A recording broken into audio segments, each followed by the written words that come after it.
Tom Clark's 6M podcast is a Boink Studios production. And now, on with the show.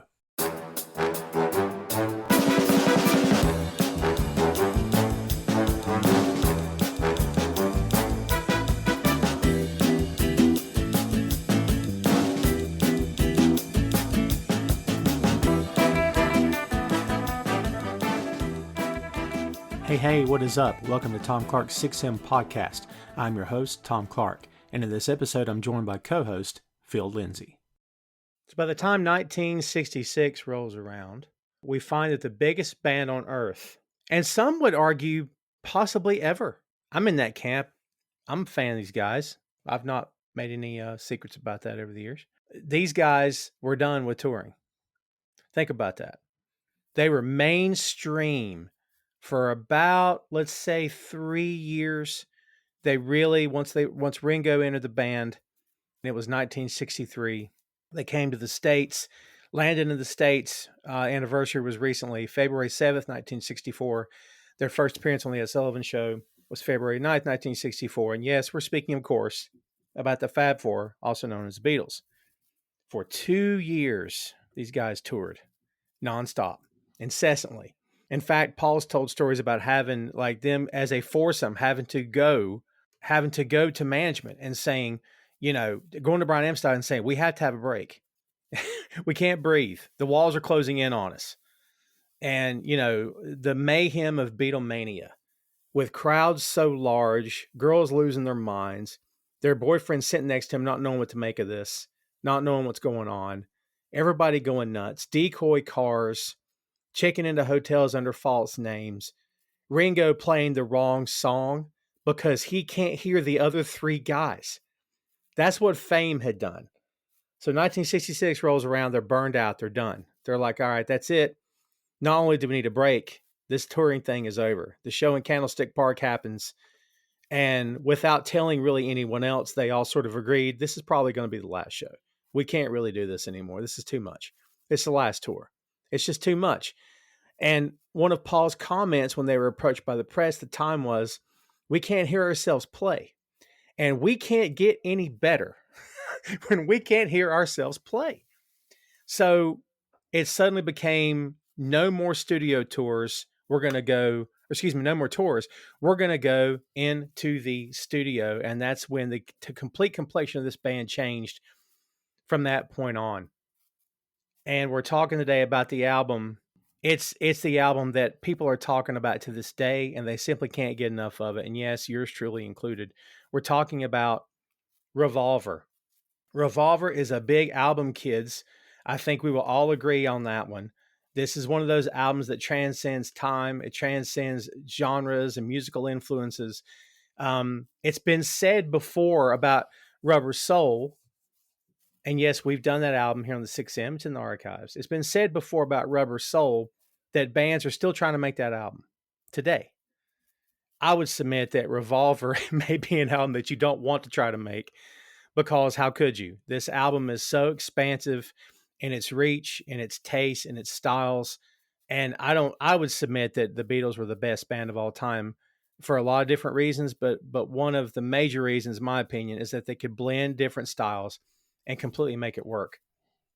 Revolver is the 7th studio album, of course, as we said, by the Beatles. It was released on August 5th, 1966, accompanied by the double-A side single, Eleanor Rigby and Yellow Submarine. The album was the Beatles' final recording project before their retirement as live performers and marked the group's most overt use of studio technology to date, building on the advances of the late 1965 release, Rubber Soul. It was recorded between April 6th through the 21st of June of 1966 at EMI Studios in London. They had about 3 months for this, which was record time for them because they almost never had this much time to do an album. It would increase later. Trust me, the length of this album runs 35 minutes and 1 second on the nose. Produced, of course, by longtime Beatles producer George Martin. And as we said, released on August 5th, 1966. The label, of course, is Parlophone and Capitol Records. And that is your lowdown on Revolver. Phil, you and I both are big Beatles guys. Is Revolver your favorite Beatles album? And if not, where does it rank? Where does it rank for you among their best of all time? I don't think it's my favorite Beatles album. I feel like it's one of those, along with Rubber Soul, where it's extremely important to their evolution as a group. Um, because I think like around Revolver, well, really started with Rubber Soul. They really transitioned out of doing the bubblegum doo-wop stuff, and they started doing, taking more risks as a band. And I think because of that, they improved a lot. I think that between those two albums, that's when Paul improved the most as a bass player, in my opinion. Um, I think he started doing more interesting bass lines. I think that they started experimenting more, and I think with Rubber Soul, you could see like the pieces of it coming together, and I feel like it kind of all came together by the time they made this album. Yeah, and again, as we said, all these different musical influences coming into play, all these different styles. There's even a little bit of Motown in this album. You know, John and Paul, big Motown fans as well, and that stuff started to come out in their recordings as they went along. Maybe not as obvious, but the influences were definitely there. So if we say, and we did say that Rubber Soul was, I don't want to call that a departure, but it was a little bit more intricate, as you suggested. It was, the instrumentation was a little bit maybe complex is the word I'm looking for. Maybe it did deviate from their style that everyone had become accustomed to. George described Revolver as being could have been Rubber Soul Part Two. The Rubber Soul could have been a double album. That Revolver wasn't that far off. In my ears, Revolver sounds like a next step. It doesn't sound like Rubber Soul Part Two. What do you think about that? I agree with you. I think it feels like a next step, but I could also understand why George felt that way because I feel like both of those albums are important to them for the same reason because they really changed the way they made music. Yeah, I mean and again, people were upset that they weren't going to tour because that's how people had come to know this band. They were a touring band, and they said, and I think it was John that said, "Look, if you like if you like the shows, you've always got the albums. We're still making music, but we're just not going to do the concerts anymore. We're going to make the album as the performance from now on. So we're going to put all of ourselves into these albums, and man, did they ever! Because as we know, around the bend from this album is Sergeant Pepper, which again, yes, we have covered that in the archives. Children, go have a listen. Revolver to me, Phil, just sounds different. And honestly, I can't categorize Revolver as Pepper. I think Revolver exists in its own little time stream, in its own little plane of existence.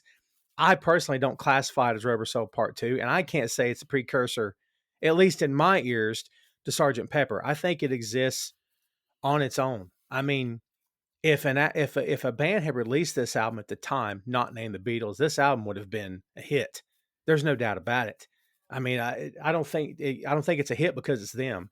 I think it's a hit because every song on this album, with very few exceptions, depending on what your opinion is, with very few exceptions, every song on this album is a classic. I mean, this album is it's got to be one of the greatest of all time. Yes. Yeah, I would think it is. I think it's clearly one of the most well received of all their albums. I think as much as I enjoy their music before Rubber Soul, um, I do think that they had gone up to a next level by the time those two albums came out. I think that they had really grown as a group, and I feel like they had started not only experimenting with their instrumentation, but they started tackling denser subject matter as well. Um, I just think that they got much better from like this album on. Um, you could you could point out some weird stuff from this album on where it's like, that's kind of a odd creative thing, or you're hearing like the stuff they're not getting along. But I feel like still the music they were making was just much better from this time on. Yeah, they're improving. They're vastly improving. God, dude. It's hindsight is 2020, right? But like, just imagine if they would have had the time in '64. 2 years before this album. 2 years before Rubber Soul. I mean, imagine if they had the time to spend in the studio. If they weren't on the road nonstop. What what would Beatles for Sale have sounded like? And it's a very good album, but it's not Rubber Soul. I mean, I'm just in my head, I'm imagining what albums could have sounded like, their first few albums compared to the last half of their career. My God, mind blowing to think about. This album did well, kids. Certified platinum 5 times in the United States, Phil, selling over 5 million copies. That's done pretty well. In comparison, 2 times platinum in the United Kingdom. What is going on? What? How? That's still a lot of copies, Phil, but come on. 2 times platinum in the United Kingdom? That's insane to me. I don't get that at all. 2 times platinum in Canada, for crying out loud. Platinum in New Zealand, for goodness sake. All over the world, this album. Yeah, it is. It is crazy though that this is their. You said this is their 6th album. This is their 7th album, I believe. It is crazy though when you Yes. get to their 6th and 7th album. I feel like the things that we know them best for, not the songs we know them best for, but just kind of like the sound, um, who they grew up into individually. Um, you didn't get that until the 6th and 7th albums. I feel like. Am I off? Like, because I feel like you can get what people characterize as whimsical. Paul comes across a lot in Rubber Soul and Revolver. And you get more of avant-garde John in those 2 albums as well. And George is beginning to become George. Yeah. Yeah. I feel like they feel like more of a group and more of a unit in those first few albums where you can get who they are as personalities a little bit. But I feel like as musicians and who they developed into as solo artists, you start seeing that stuff towards the 6th and 7th album. Yeah, their individualism is beginning to come out, and man, did it come out! I can't wait to get into this because that segues to the actual songs that open this album. Kids, just for reference, we are going to deep dive on the original 14 tracks. These are not any other editions. The Super Deluxe edition, which makes me think of Deluxe Apartment in the Sky for the Jeffersons. I don't know why, it just hit me that way. The Super Deluxe edition of Revolver, released in 2022, is amazing. I highly recommend it. When Paul McCartney's a fan of these re-releases, you should be too, because I think he would call bollocks on any such release, if I can borrow a British term. But it's amazing. I mean, if you listen to the Super Deluxe edition and then go listen to the actual recording of Revolver, it's night and day, I promise you. So yes, I vouch for it. Phil has kicked us off. The first track by your favorite Beatle, Mr. Harrison, is Taxman. It runs 2 minutes, 36 seconds. And it should be noted here, kids, George Harrison, for the first time in the Beatles' career to this point, George Harrison kicks off a Beatles album. Not John, not Paul, but George. And of course, he's on lead vocals here, obviously. But the first song on the album is a George song. The second album is second track is a Paul song. Third track is a John song, and then it's back to George. Like it's nuts how the side one of this album goes. Taxman is basically Phil, as you know, they're really upset because the British government's taking like 90%, taxing them to death. Phil, if you think about it, it's why we left that country to begin with.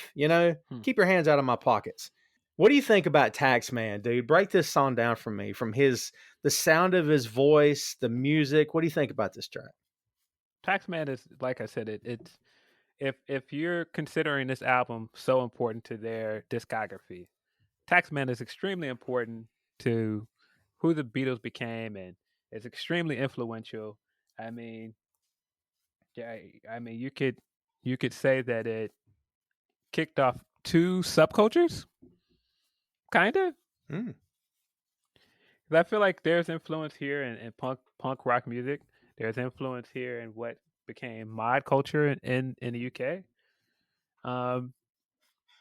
Yeah, this is extremely important song for them, and I mean, it's a great song.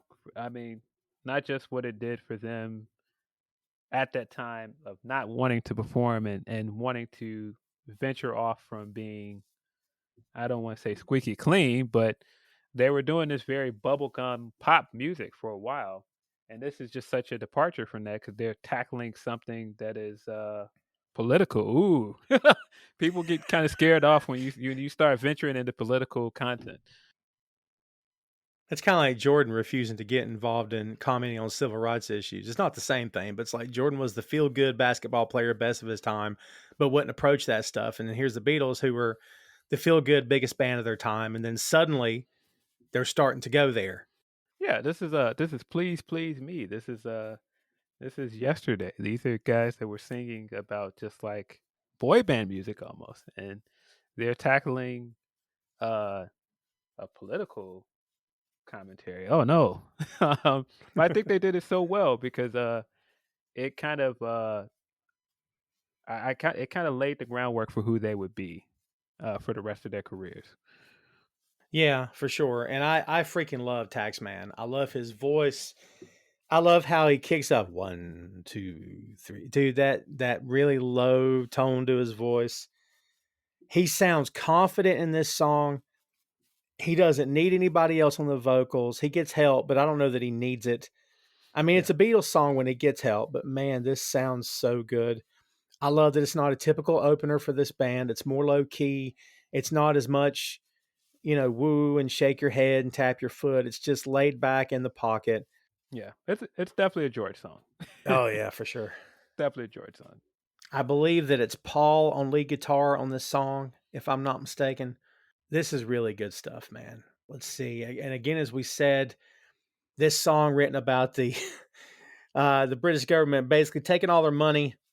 In April 1966, a report from the London accountancy firm Bryce, Hammer, Isherwood and Company advised them that despite the group's immense success, quote, two of you are close to being bankrupt and the other two could soon be, end quote.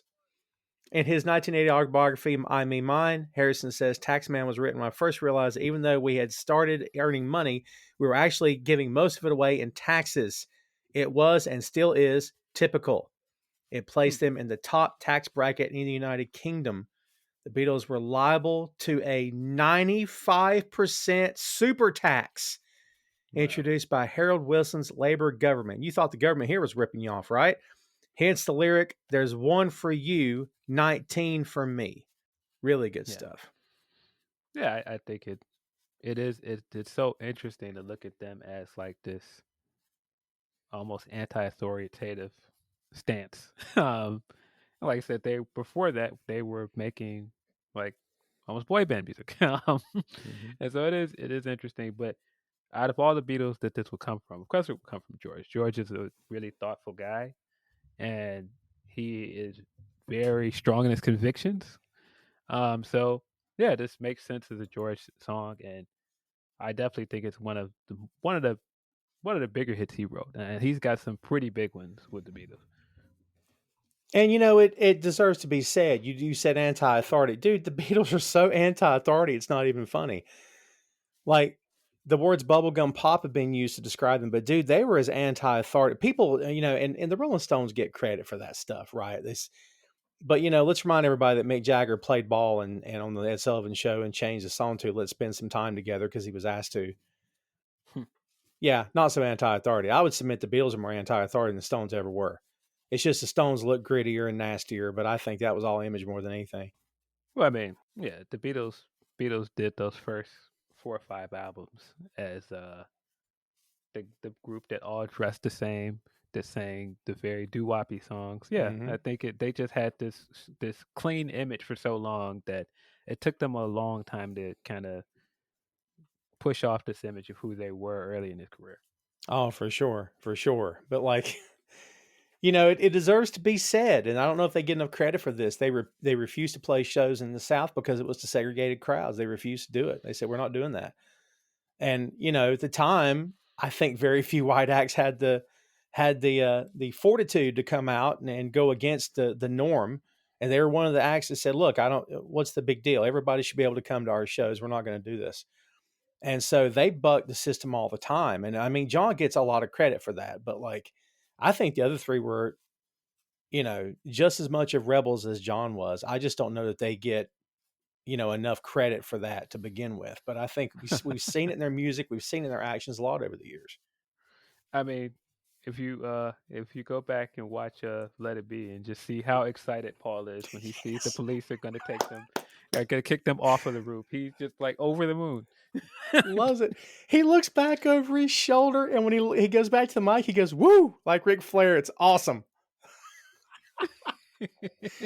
He Oh, starts singing it into the song. They're gonna call the police. They're gonna arrest you. so good. Hey, Tom Clark here for Tom Clark's Main Event. And if you are not subscribed, you're doing life wrong. Going strong since 2014 with over 300 episodes and a variety of guests that include Randy Orton, The Big Show, Rob Van Dam, and a lot more.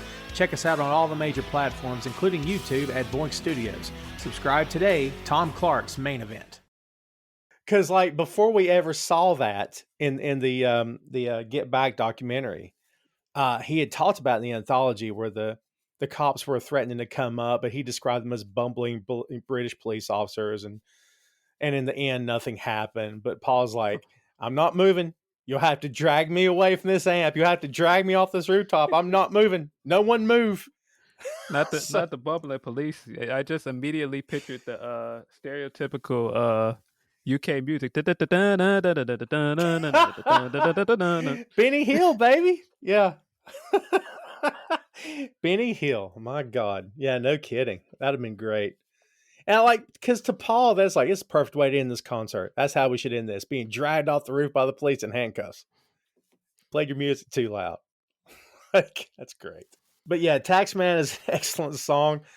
I happen to think it's one of his best when he was a Beatle. I just think it's great. The song includes references to Mr. Wilson and Mr. Heath, the latter being Ted Heath, the leader of the Conservative Party. And there again, Phil, George didn't have to do any of this. But this is the rebelliousness coming out in these guys where they've made their money. They're known all over the world. They've toured the world. They've been there, done that. And they're like, you know what? Screw it.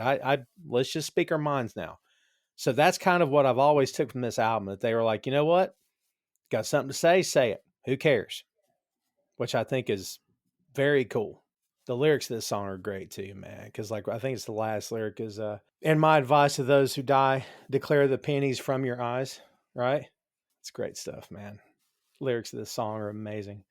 Where do you think, at being a George fan, where do you think this song is for him? Is this one of his best? I do think it's one of his best. I think like Something and Here Comes the Sun are probably outranking in my opinion. Mm. But I do think it's one of his better songs. It has been said that John helped George complete the song's lyrics. Not that he wrote them, but he helped them, gave him a hand. Lennon said in 1980, I threw in a few one-liners to help the song along because that's what he asked for. He came to me because he couldn't go to Paul because Paul wouldn't have helped him at that period. Oh my. Bit of foreshadowing. And Phil, this goes back to what we said about George in the past, that George really looked up to John, that John was sort of a big brother to him, if I could say that. That John is the one he would go to before he ever went to Paul. Yeah, I mean you can see some of John's influences in this song as well.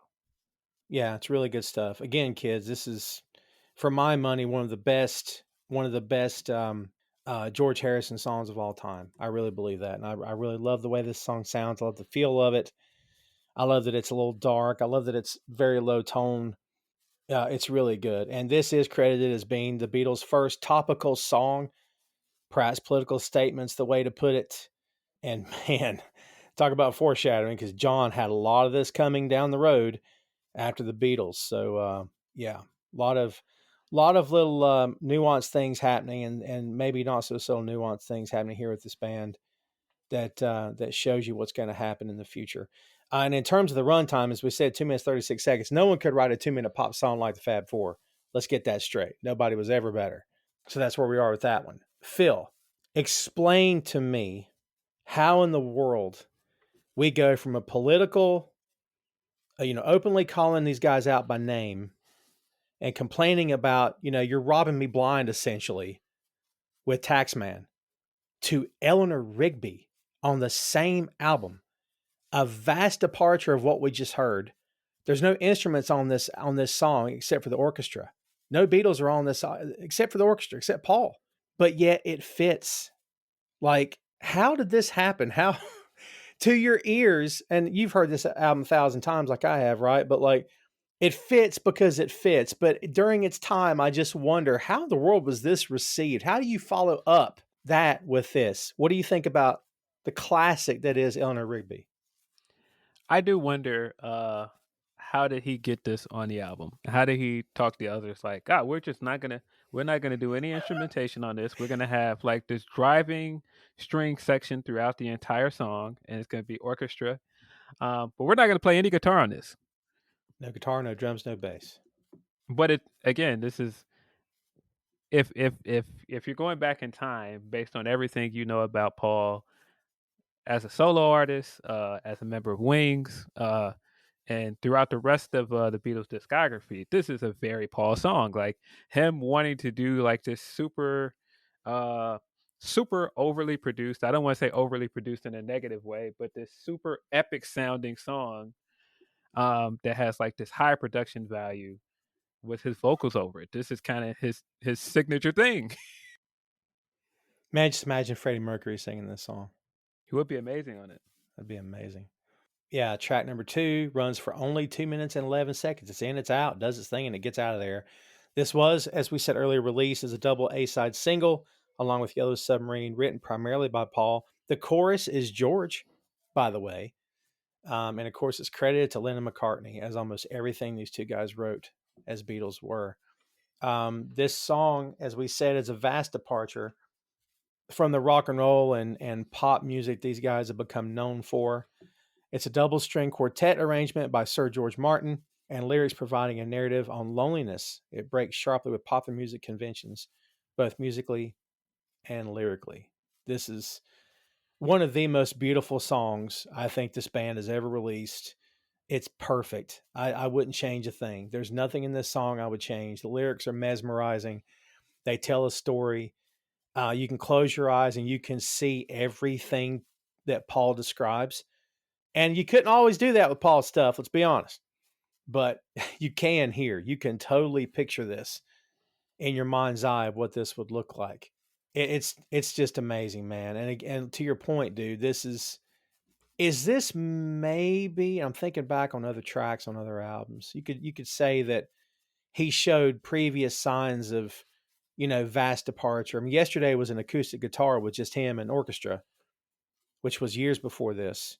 But what do you think about, is this one of the major first instances of this guy's doing something a little bit different than the other three are doing? Yeah, I think that he definitely had his vision of how he wanted music to sound, and it definitely was a departure from uh, not just what they want to do as a rock group, but as what any rock group was doing at the time. Um, and I think it is interesting because, like I said, you could see the clash there, but I don't know how the other band members felt about it. I don't know. I think we definitely heard stories about how they felt about it later in their discography. Um, but that's why I'm like, I wonder how they felt when he came in and played what Eleanor Rigby would become for them. They probably were looking around like, sure. Yeah, because, we know this is a Beatles track, but at the time, not so much. I could see that. Paul said in 1966, he told the Sunday Times, quote, "The first few bars just came to me." Of course they did, Phil. The first few bars just came to me, and I got this name in my head, Daisy Hawkins. Daisy Hawkins picks up the rice in the church where her wedding has been. I don't know why. I couldn't think of much more, so I put it away for a day. Then the name Father McCartney came to me and all the lonely people, but I thought people would think it was supposed to be my dad sitting knitting his socks. Dad's a happy lad. So I went through the telephone book and I got the name Mackenzie. There you go. Hmm. The idea to call his character Eleanor was possibly because of Eleanor Braun, the actress who starred with the Beatles in their 1965 film Help. Rigby came from the name of a stone in Bristol, Rigby and Evans Limited, or a store, excuse me. McCartney noticed the store while visiting his girlfriend at the time, actress Jane Asher, during her run in the Bristol Old Vics production of The Happiest Days of Your Life in January of '66. He recalled in 64, in 84, I just liked the name. I was looking for a name that sounded natural. Eleanor Rigby sounded natural. So Phil, like a lot of other things this guy's written over the years, stuff just came to him. He just picked a name. This is the vision of a genius here. For everything Paul has been called over the years because of, being domineering and controlling and being, type A personality. He's visionary and a genius, a lyrical and musical genius, man. How else can you describe it? I think for any of the criticism you could throw at him for being controlling or having a big ego, uh, I think some of his creative choices have always kind of come out right. I mean that because I mean even if we go back and look at the later albums, a lot of the creative choices that they butted heads about, he ended up being right about several of them. Yeah. Oh, for sure. Tom Clark 6M podcast is sponsored in part by Radius Law Group. Every day, Radius helps individuals, families, small businesses, and nonprofit organizations throughout North Carolina, Florida, and Pennsylvania resolve their legal issues by providing effective legal counsel in the areas of estate planning, as well as elder law and Medicaid. Radius Law holds the radical belief that working with a lawyer can indeed be enjoyable. So give them a call at 1-800-519-5667 for more information and tell them that Tom Clark 6M podcast sent you. And there is stuff that he did solo career, which we've kind of mentioned here on this show, that makes you go, hooey. Oh yeah, he's made creative choices that did not hit, both with the band and as a solo artist. That first album, there's quite a bit of fluff on there. His first solo album, but there's a guy that likes his fluff. Oh my God, 100%. There's, and based on what song, depending on what song you're talking about, there's a lot of fluff or there's just a little bit of fluff.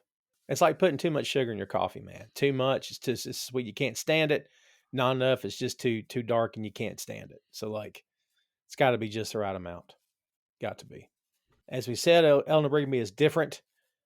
This is Paul taking center stage, Phil, coming out in front of the band, and a more substantial role. I mean, honestly, if the band broke up at this point right now, he would have still been a star on his own. I mean, look at what this guy's doing right now. Yeah, I definitely think that Eleanor Rigby, uh, it fits the departure from their sound at the time, but it also fits their departure from being a touring act as well. Because you could do this song on the road, but this is absolutely something that it's a listening experience for I think it is. I think a big part of the appeal of it is that it's a listening experience. And, there's been conflicting reports here, Phil, of who actually was responsible for all of this song.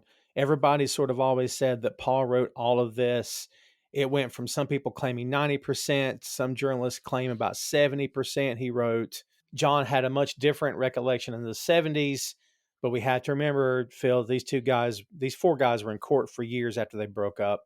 John and Paul had a very love-hate relationship in the 70s. In a 1980 interview, Lennon expressed his resentment at the way Paul had sought their bandmates and friends' creative input rather than collaborate with John directly. He said that's the kind of insensitivity he would have, which upset me in later years. I mean, dude, Paul was his boy, right? They were bros for years. They were, since kids, they're best friends. And then Paul is, I guess you could say, shopping his ideas to other people outside of John. That's got to sting. That's got to sting him. And obviously it did. It makes me think of the scene from Casino when when Sam has to stop talking to Nikki because he's too hot, and they're in the same vicinity, and you can see them across the room in the restaurant, and Nikki's sitting at the table. Look at this guy, known each other our entire lives. He act like he didn't know anybody. Won't even come over here and speak to me. Yeah, that's it. That's it. Oh my God. Well, speaking of the man, track number 3, 3 minutes and 2 seconds, is I'm Only Sleeping. And I'm Only Sleeping will put you straight to sleep. And that's not a knock at all. It's just as laid back as a Beatles tune could possibly be. I'm not gonna. All right, I'm gonna let you take this. What do you give me your fresh take on I'm Only Sleeping? What do you think of this song? I get it. I really like Lennon's vocals on it. It is a very peaceful song. Um, but it is, like you said, it's very laid back. It is laid back. Yep. I feel like it's one of the songs on the album you have to be in the mood for too. You know what? I totally agree with that. If you're in a good mood driving with the windows down, it's probably not a song you put on. Yeah, it's very somber. You got to kind of be in the mood to listen to it. Yeah. The track includes a backwards or backmasked lead guitar part played by George Harrison. The first time this has been done on a song, Phil, because these guys are responsible for a lot of firsts in their career.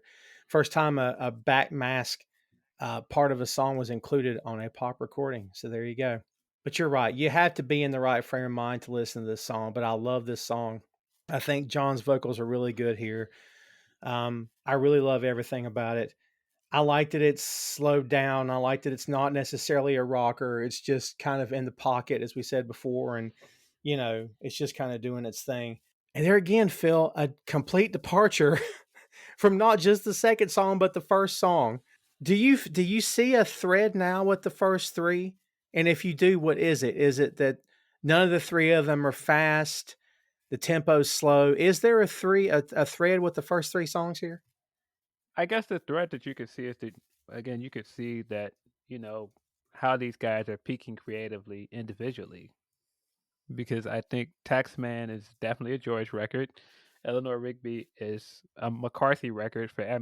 Everything about it is McCartney. It's his signature sound. It's his style of songwriting. And I'm Only Sleeping is definitely a Lennon record. It has all of his what you would characterize as John Lennon music later throughout their discography. And John could write some rockers, man, but this is not a rocker. This is pretty low tempo. Yeah, I don't think Revolver's Revolver without this song.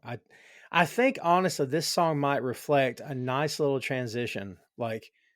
Because John has done ballads, John did slower songs before, and I think this song, of all the songs on this album, this song probably could have been on Rubber Soul, and it probably would have fit, perhaps. But even as I say that, Phil, the instrumentation of this song is so good.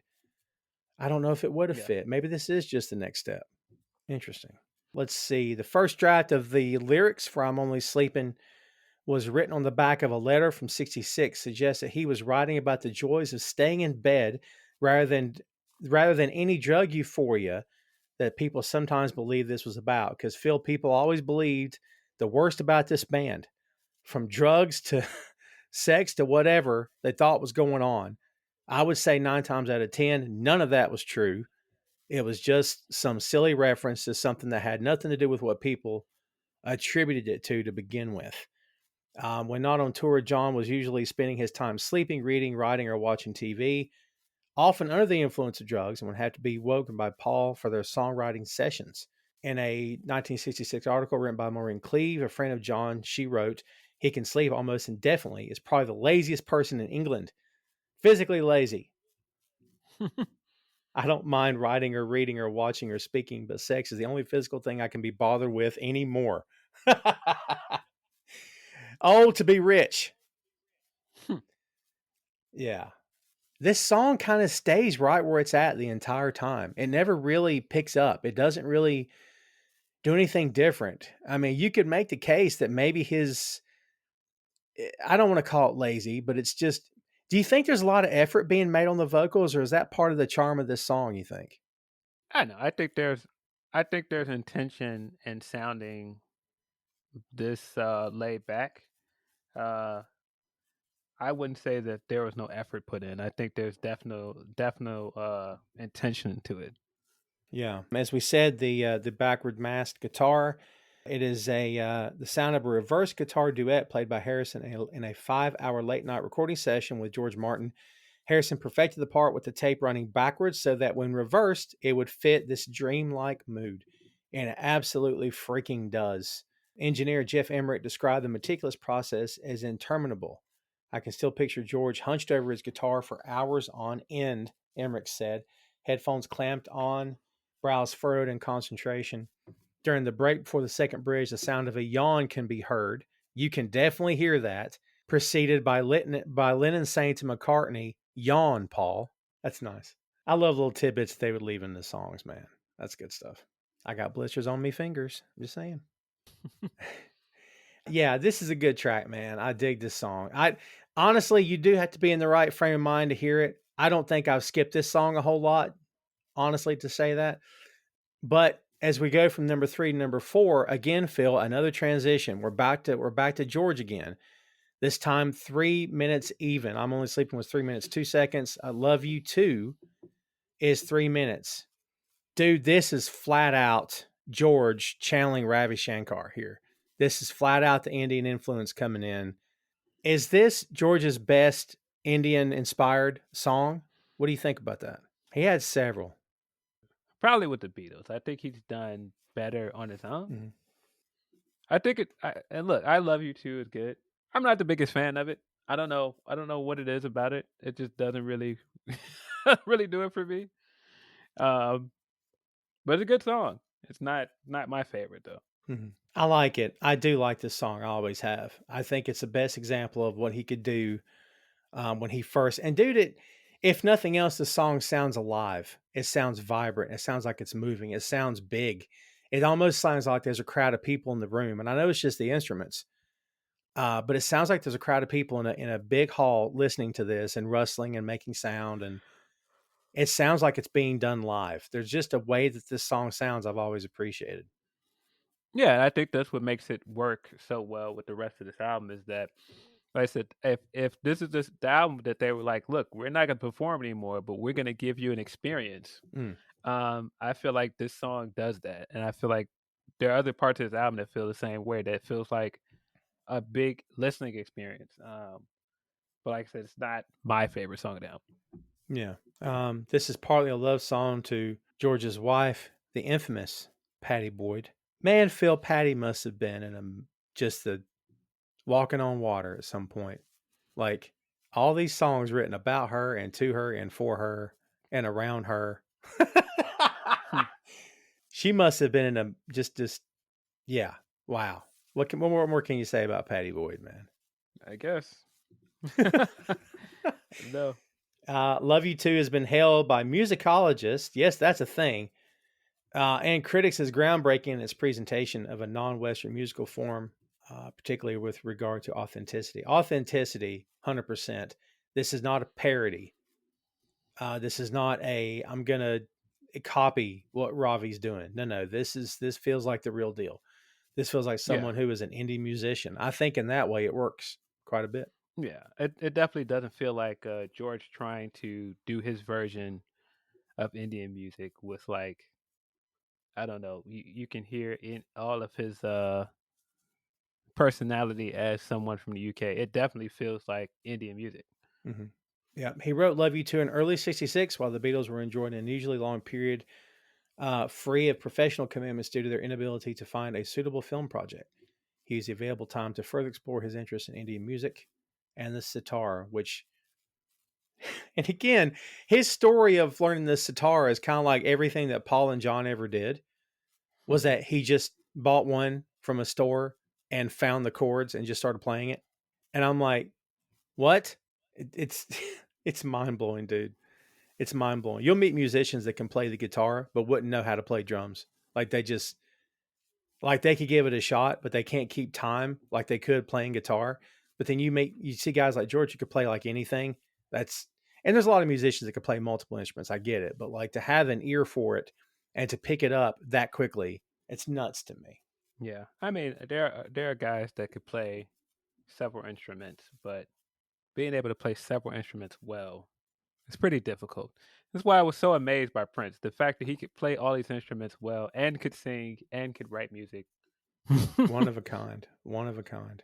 The lyrics to Love You Too, much like a lot of stuff on this album, is a departure from the love songs that we had come to know from this band at that time. Harrison presents a worldview that variously reflects cynicism, sardonic humor, and a degree of detachment with regard to personal relationships.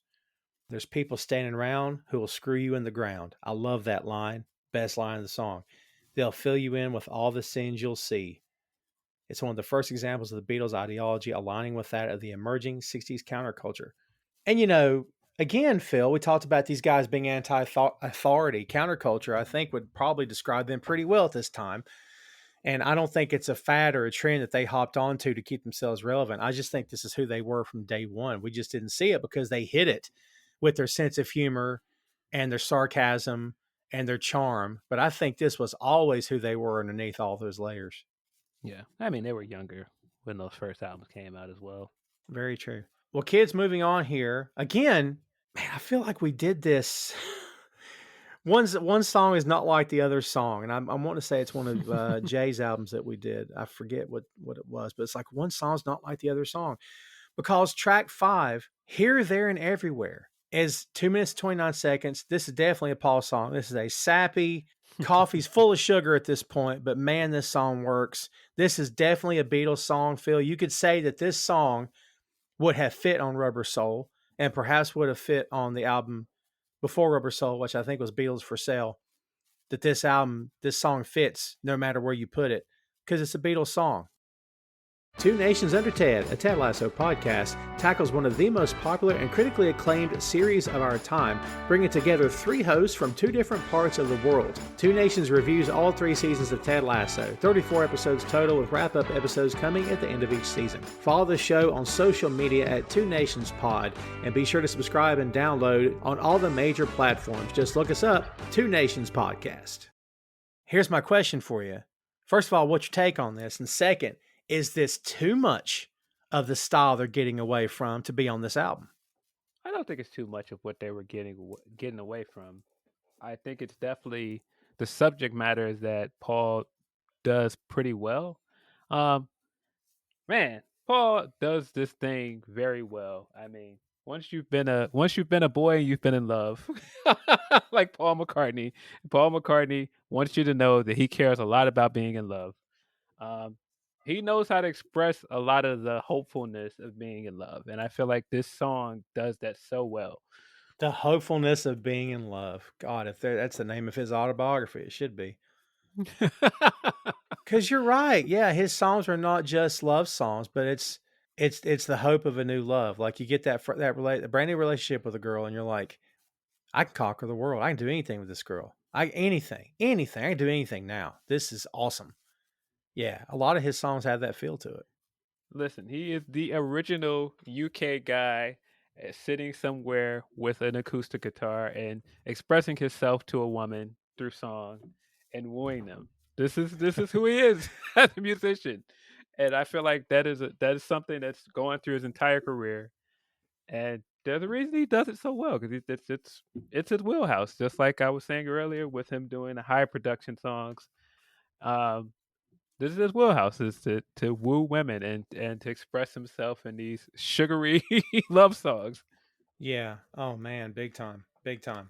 Yeah, it's just this is very Paul. But you know what? This is one of those examples where I don't think it's too much. I don't think this is too much at all. I think this is perfectly fine. I think it works. I think it fits. And again, Phil, the sound of this song. I mean, it's just being able to take 3 months in the studio as opposed to 1 or even 2 at that point.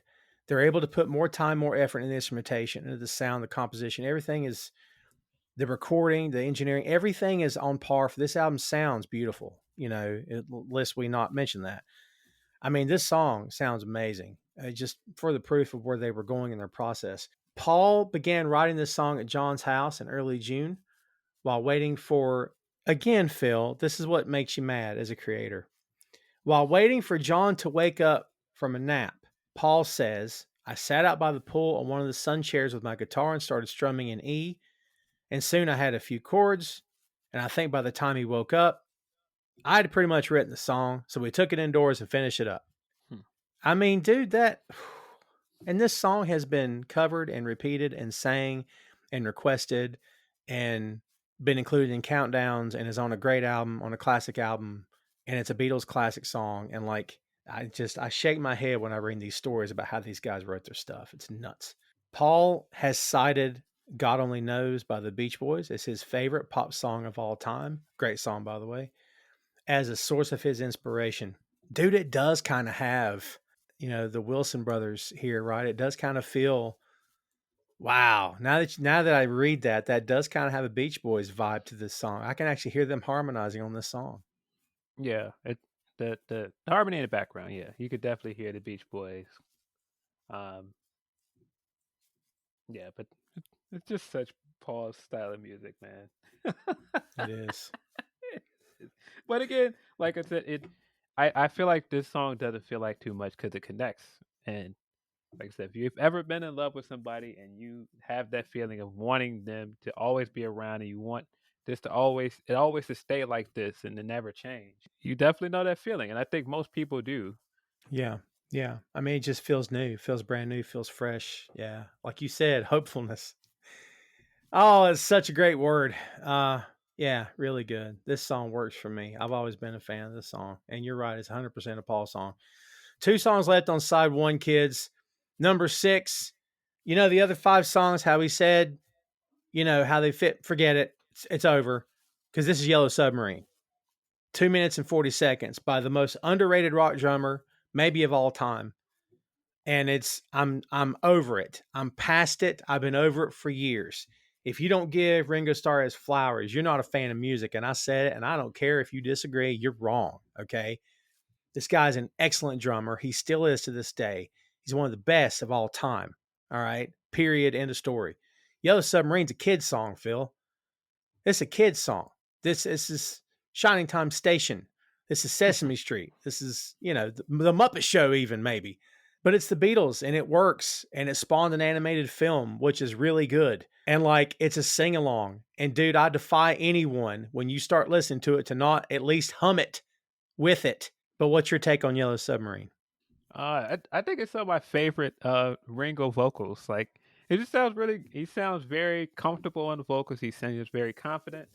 Um, Again, I feel like if you go through the first 6 songs on this album, it's just like this is the text that somebody holds somewhere that's like, and this will be where this guy ends up, and this will be where this guy ends up. So when you listen to this song, can you be surprised where Ringo ended up in his career? Exactly. Yeah. Right. I mean, anytime, you know, and, you know, John and Paul wrote a song for him, you know, Ringo was never really comfortable with his voice. So the song had to fit him. And he didn't want really anything that was insanely serious. Like Ringo's not going to sing Taxman, No. right? But like his songs need to be fun. Octopus's Garden, you know, a little help from my friends, a little bit whimsical, a little bit on the fun side, sing along. His song, his sing along songs are it's Ringo territory. It's great stuff. And I'm with you. I think he sounds really good on this. What about the fact that it doesn't fit? Do we care at this point? This deep into the record, does it even matter now? Yeah, I mean, I feel like again, it's an experience. I feel like this album, yeah, it fits on the album because it fits the ideals of the album. Yeah. Just to do something different and to just experiment. And I feel like this is one of those things where they experimented and it worked because they ended up going back to this and doing similar songs later throughout their discography. Yeah, for sure. And this song, as with a lot of other things on this record, experimentation in the studio. They're having fun with what they're doing. They're making it work. They're trying new sounds. They got the basic track with the vocals in late May of 66, then held a session to overdub nautical sound effects straight from Bikini Bottom, kids. Hmm. Party ambiance and chorus singing. And recalling producer George Martin's previous work with members of the Goons. Goons, classic, man. We should do an episode on the Goons. Such good stuff. As a novelty song, coupled with Eleanor Rigby, Yellow Submarine, of course, and appears the opening track of the accompanying soundtrack album. So here's a bit of trivia for you. In the U.S., the release of Yellow Submarine coincided with the controversy surrounding Lennon's more popular than Jesus remarks, which led some radio stations to impose a ban on the Beatles' music and the Beatles' public opposition to the Vietnam War. The song received several social and political interpretations. It was adopted as an anti-authority statement by the counterculture during Vietnam War demonstrations and also appropriated strike action and other forms of protest. Yeah, wouldn't have guessed that one. No. Some listeners viewed the song as a code for drugs, particularly barbiturate Nembutal, which was sold in yellow capsules, or as a symbol for escapism. Again, Phil, we're looking way too much into a simple Beatles song. For God's sake, what are we doing? Yeah. This is definitely one of those songs. If you buy into why Paul was so mad at Michael Jackson for Yes. buying his songs and then using them for corporate things, and now when I hear Yellow Submarine, I think of the Airbnb commercial, uh, and that kind of stuff infuriated Paul because he's just like, nah, our music was supposed to invoke emotion. It's supposed to invoke things like you said, get people to go out and what do you call it? Rebel against the machine. I don't want to hear our music used to hawk items on TV. But here we are. Yellow Submarine is in the Airbnb commercial, and now when I think of the song, I think of that commercial. I mean, I still think of Revolution and Nike put together. Oh yeah, and yeah, Paul infamously hated that. Yeah. I mean, because, come on, leave it alone. I don't know. But as we said, it's much ado about nothing what these wacky people say. In 66, when the album was released, Paul said, "It's a happy place. That's all. We were trying to write a children's song. That was the basic idea." Their working manuscript for the lyrics shows a verse crossed out and an accompanying note from John reading, "Disgusting, see me." Because he was not a fan of this song, dude. In 72, John made the following statement about the song's authorship. "Both of us. Paul wrote the catchy chorus. I helped with the blunderbuss a bit." So yeah, Yellow Submarine is Paul's baby. John said, "Donovan helped with the lyrics. I helped with the lyrics too. We virtually made the track come alive in the studio, but based on Paul's inspiration, Paul's idea, Paul's title, written for Ringo." Paul recalled coming up with the initial idea while lying in bed, adding that it was pretty much my song as I recall. I think John helped out, but the chorus, melody, and verses are mine. So there you go. This fits them though, doesn't it? This is definitely a Beatles song. If you can say that Hard Day's Night and Please Please Me are Beatles songs for the first half of their career, for what they got into later, Yellow Submarine is very much a Beatles song. Yeah, no, it absolutely is, and I feel like uh, for some of the things that Paul is criticized for, I feel like this again fits in his wheelhouse. Like he he very much likes his happy-go-lucky type of music. Yeah, 100%. Lighthearted, Yeah. take it easy. Yeah. I really like this song. I just don't get the hate. I don't get the hate for Ringo. I'll never understand it. People are dumb. People are trash bags. Let's be honest. I mean, I think that the myth of the Beatles has weighed very heavily on Ringo because I think when you call anybody the greatest band ever, that's lofty. There's a lot of bands out there, Mm. and so when you compare that to other people's take of okay, well, my band I think is the best band, they're gonna then say, all right, but what does Ringo actually do as a drummer compared to let's say, all right, if my favorite band is the Who, would you compare him to Moon? Absolutely not. I think Moon is a better drummer. And I think because of that, you've got compounded years of people saying, when you list all of the great rock drummers, how high are you really putting Ringo on that? But it's only because he has the designation of being a part of one of the greatest rock bands ever. And so because of that, I feel like people just want to over criticize him. Yeah, yeah. Oh, for sure. I think people just want to put a target on him for some stupid reason. When it could be argued that of the four of them, Ringo was the most consistent. He was one that always showed up. He was the one that always wanted to play. And all of that footage from the Get Back documentary, he was always there. He was quiet when the argument was happening. He was just listening. He had every right to speak up. He was one of the four of them. And, let's be honest, this band doesn't work with Pete Best on drums. Sorry for all you Pete Best fans out there, but it's not the same band. It doesn't work. It works because of Ringo. Ringo at any time could have took his ball and went home. And there was a time when he left because, in his words, he thought that the three of them, everybody had something against him. And so he left. And so they, one by one, call him up and say, "What's wrong?" And he says, "Well, I feel like I'm on the outside. It's the three of you." And each one tells him over the phone, "Well, I thought it was the three of you against me." And so when they realized it was all misunderstanding, he came back. They had decked out his drum kit with flowers as a way of saying, "Welcome back. We love you. You're the best." But like Phil, you could make the case that had Ringo ever got a chip on his shoulder, he could have split. And this band could have ended a lot earlier than what it did. Yeah, I mean, he brings a lot to the band. I think he brings a coolness to the band that the other three Yeah. did not have. I think he brings a lot of the character to the band that he, in some ways, is not given his credit for. He's very important to the band. Um, I just think people have made him the whipping boy in a lot of ways because creatively the other three have bigger high points. Like when you think of like the songs that the other three have written, those are bigger highlights for their discography than a True. Ringo song.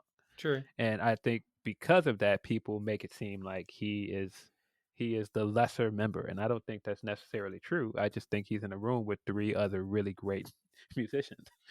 Yeah, you're right. You're 100% right. That's a good take. 100%. And let's remember he was the oldest of the four of them. He already had a career when these three were struggling in Germany to make a name for themselves. He was drummer for Roy Storm and the Hurricanes, and they were killing it. That was a really, really good band, and they were killing it. He was accomplished. So when they got to jam with him, they were all three knocked out by like, wow, is this how a drummer's supposed to be? Because they never had a good drummer before.